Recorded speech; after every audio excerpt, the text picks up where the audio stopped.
আসসালামু আলাইকুম ভিউয়ার্স, আশা করি সবই ভালো আছেন। আমিও ভালো আছি।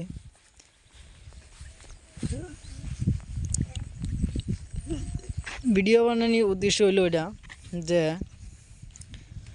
আমরা গ্রাম অঞ্চলে থাকি। গ্রাম অঞ্চল কীরম অনেকে জানে না, শহরের লোক অনেকে জানে না গ্রাম অঞ্চলে কীরম থাকি। আশা করি ভিডিওটা ভালো লাগবো। ভিডিওটা দেখার লগে লগে শেয়ার করে দেন যাতে বেশিতে বেশি মানুষ দেখবার পা। এই যে আমরার এই যে গ্রাম দেখা যায়, অল্প অল্প গ্রাম দেখা যায়।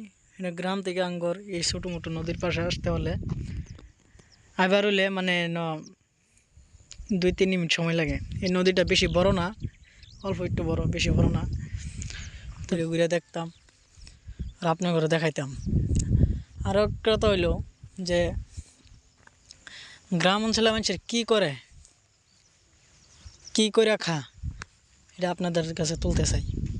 আর এটা আমাদের এই যে এটা রাস্তা ওইদিকে রাস্তা আছে। এই যে মানুষে গ্রাম অঞ্চলে মানুষে ইয়া করতেছে, খেত খোলাত পানিতে আছে। কেউ করলা লাগাইছে, কেউ আর পয়সা হালাইছে, আর দ্বিতীয়ত লাগাইছে, বেরেন্ডি লাগাইছে, আর ধনিয়া ফেলাইছে। এখানে আমরা নিজে করলা লাগাইছি, এতে অনেক ফাটছে না। আর এখানে মরিচ ফেলাইছি, সেইখানে মূলা ফেলাইছি। তো আশা করি ভিডিওটা দেখবেন, ভিডিওটা ভালো লাগবো।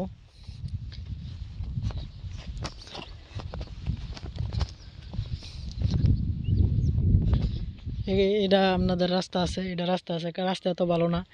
যদি আমাদের গ্রাম অঞ্চলে থাকি, রাস্তাঘাট এত ভালো না। এই রাস্তাটা যদি আমাদের আসামের মুখ্যমন্ত্রী হিমন্ত বিশ্ব শর্মা আমাদের মামা যদি করিয়ে দিত তো খুব ভালো হইতো। তা দোয়া করবেন যাতে আল্লাহ কবুল করে এই রাস্তাটা বানায় দেয়। তা আমরা গ্রাম অঞ্চলে মানুষের চলা বিরাট সুবিধা হইব। ওই রাস্তা লাগলে আপনার ঘরে দ্বিতীয়বারও দেখাই। গ্রাম অঞ্চলের রাস্তা তো অতটুক ভালো নয়। এটা পানি আহে, বানপানিও যেহেতু আপনার ঘরে দ্বিতীয়বার আবার দেখায় বহুত পানীয়। এই রাস্তাটা এই গ্রাম থেকে এই রাস্তাটা এবার আইছে, যেহেতু এই রাস্তা কোনো ইয়া নাই।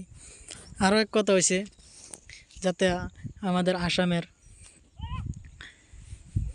হিমন্ত বিশ্ব শর্মা সুন্দর করে বানিয়ে দেয়। একটা কালবার বইলে কিন্তু একটা রাস্তা হইলে বহুত একটা ভালো হবে আমাদের। এই যে আপনার তার দ্বিতীয়বার দেখাই,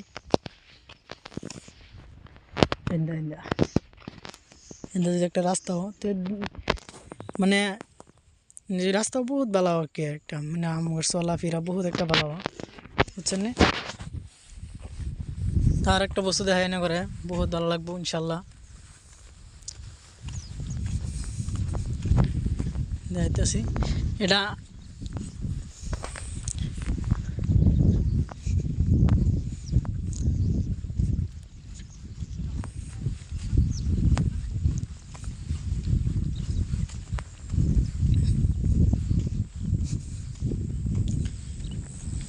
এখানে আমরা করলা করছি, শস্য ফলাইছি। আশা করি ভালোভাবে দোয়া করবেন, আপনারা দোয়া করবেন। আর কথা হইলো এটা দেখা যায় বন্যার মতন, বানপানির মতন।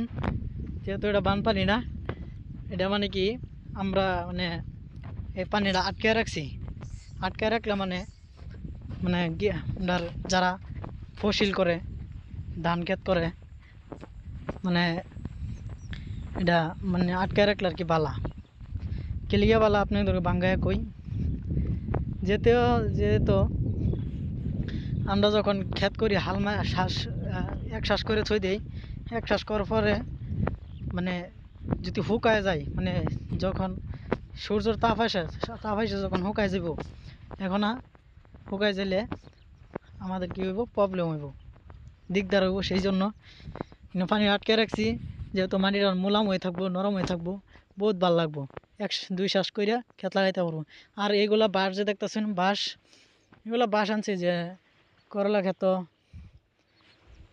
করলা ক্ষেত, মরিচ ক্ষেত, বার ধান ক্ষেত বেড়া দিব।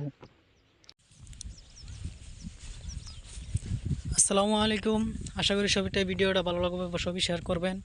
আর দেখা হচ্ছে পরবর্তী ভিডিওর মধ্যে।